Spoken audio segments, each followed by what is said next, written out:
Good morning विद्यार्थी मित्रों।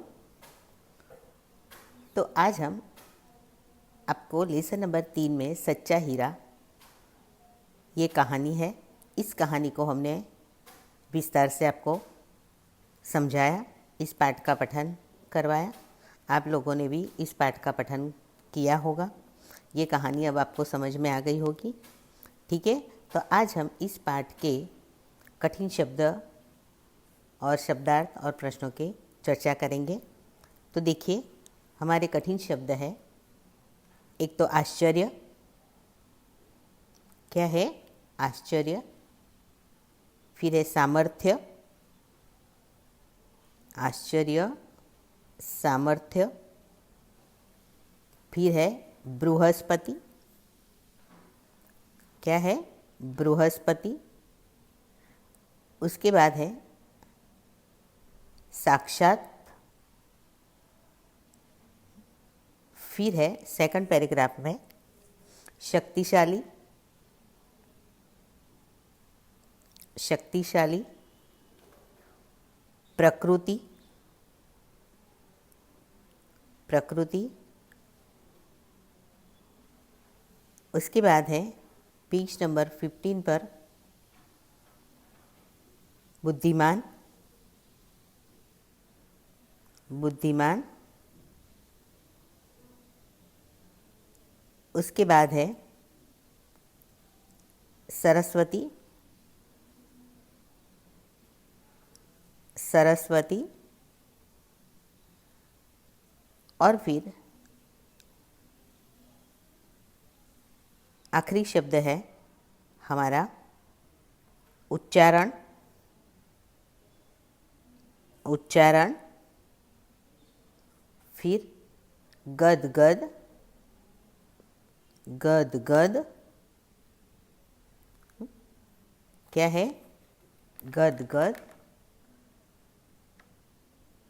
ठीक है। फिर आइए नीचे इस पाठ के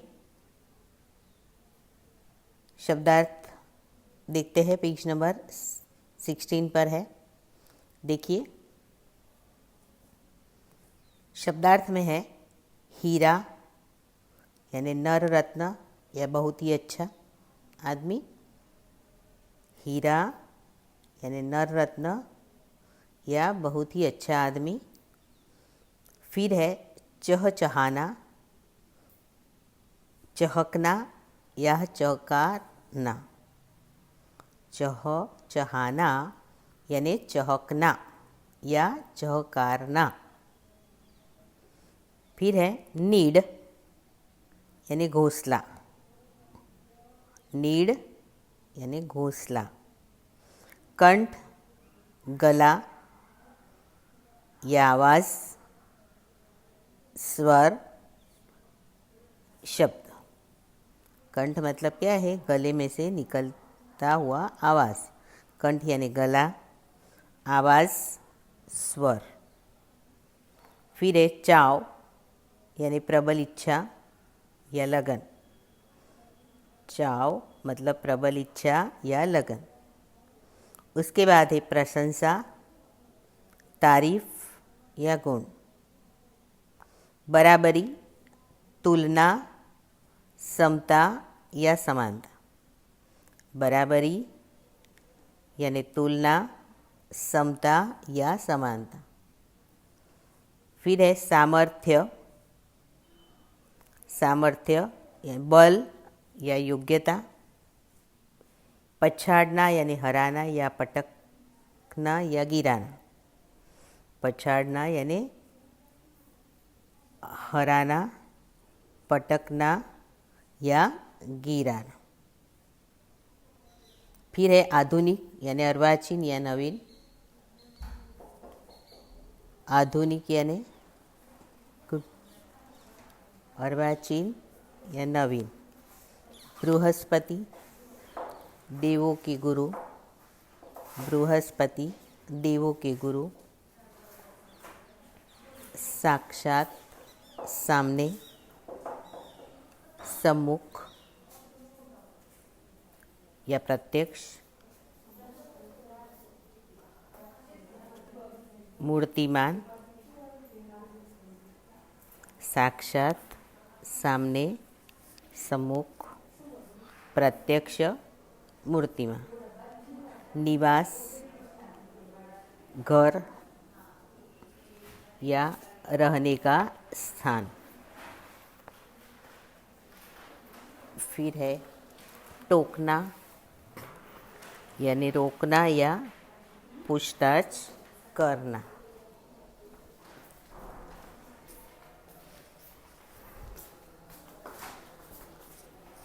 टोकना या रोकना या पूछताछ करना। फिर है मधुर, मीठा, मधुर यानी मीठा, गर्व, अभिमान, गर्व, अभिमान, प्रकृति, स्वभाव, प्रकृति, स्वभाव। तो शब्दार्थ आपको समझ में आए? ये शब्दार्थ आपको आपकी टेक्स्ट बुक में से ही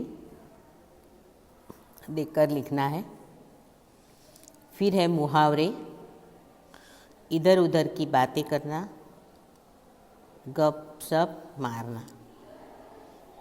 इधर उधर की बातें करना, गप सप मारना या गप्पे लगाना। फिर लाखों में एक होना, विशिष्ट होना। लाखों में एक होना यानी विशिष्ट होना। पछाड़ देना, हराना या गिराना। पछाड़ देना, हराना या गिराना। बराबरी करना, मुकाबला करना। सच्चा हीरा होना या अच्छा आदमी होना। ठीक है, तो ये थे आपके मुहावरे। तो कठिन शब्द, शब्दार्थ और मुहावरे आपको आपकी कॉपी में लिखने हैं। कठिन शब्द 3 बार लिखने हैं, शब्दार्थ है वो 1 टाइम और मुहावरे भी 1 बार। चलो तो आइए अभ्यास के प्रश्नों की चर्चा करते हैं। प्रश्न पहला है, निम्नलिखित प्रश्नों के मौखिक उत्तर दीजिए। यहाँ हमें मौखिक उत्तर नहीं देना है, इसे लिखना है। बराबर? तो पहला प्रश्न क्या है कि चौथी स्त्री का बेटा सचमुच हीरा था, क्यों? चौथी स्त्री का बेटा सचमुच हीरा था, क्यों? तो इसका उत्तर है, चौथी स्त्री का बेटा बहुत ही सीधा और सरल स्वभाव का था। उसने अपनी माँ के सिर पर पानी से भरा हुआ घड़ा उठाए ले जाते देखकर क्या किया?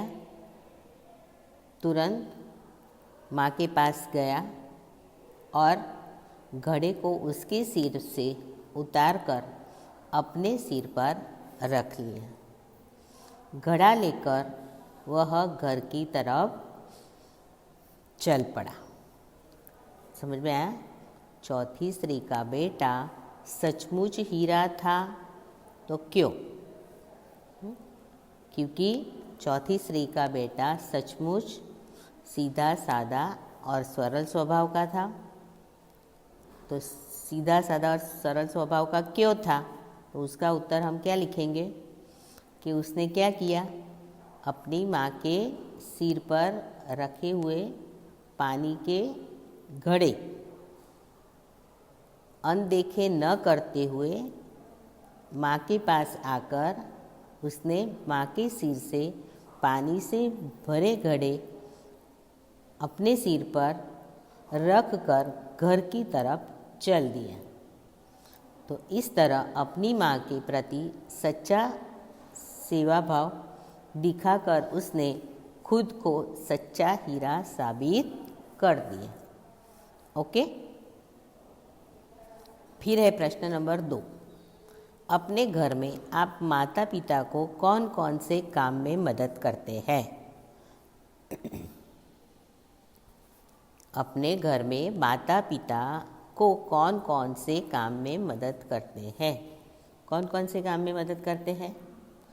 तो मैं माँ के कहने पर बाज़ार कुछ चीज़ें लेने जाता हूँ। फिर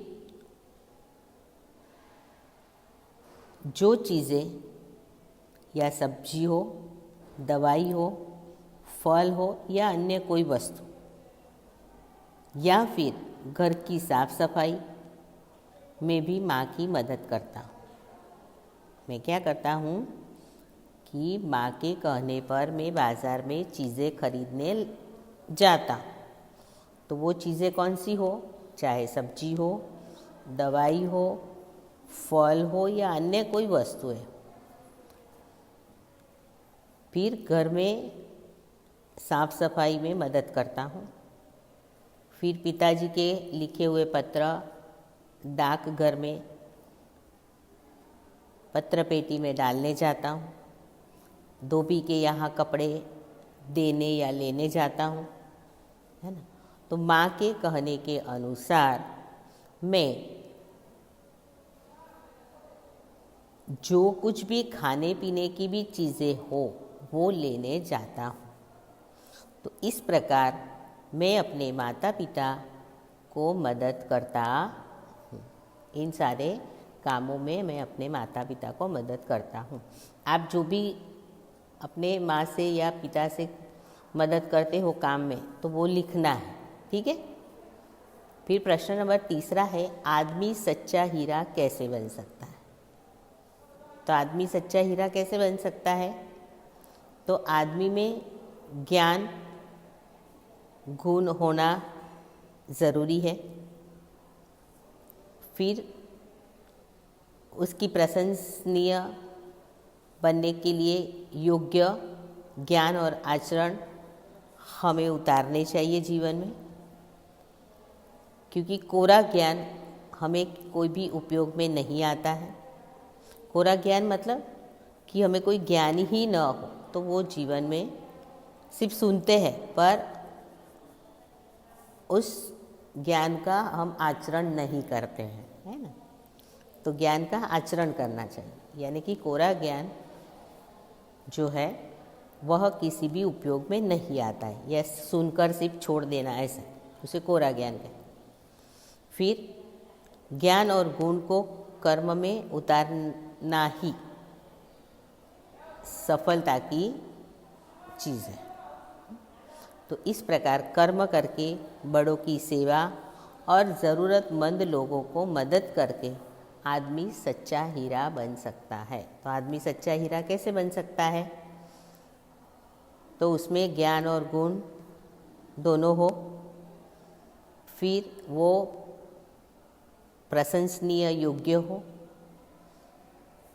बराबर, पर उसका ज्ञान आचरण में वह न उतारता हो तो वो व्यर्थ है, यानी कि कोरा ज्ञान किसी के उपयोग में नहीं आता है, बराबर। ज्ञान और गुण को हमें कर्म में उतारना चाहिए, जिससे हमें सफलता मिल सकती है, बराबर। तो जिस प्रकार आदमी में अच्छे कर्म हो, बड़ों की सेवा करता हो, ज़रूरतमंद लोगों को मदद करता हो, ऐसा आदमी सच्चा हीरा कहलाता है। ओके। तो इस प्रकार हमने अभ्यास का पहला प्रश्न, जो 1 से 3 प्रश्न थे, उसमें उसकी चर्चा की। ये प्रश्नों के उत्तर आपको आपकी कॉपी में लिखना है। प्रश्न नंबर 2 और 3 इसके बाद वाले अंश में हम इसकी चर्चा करेंगे। ओके।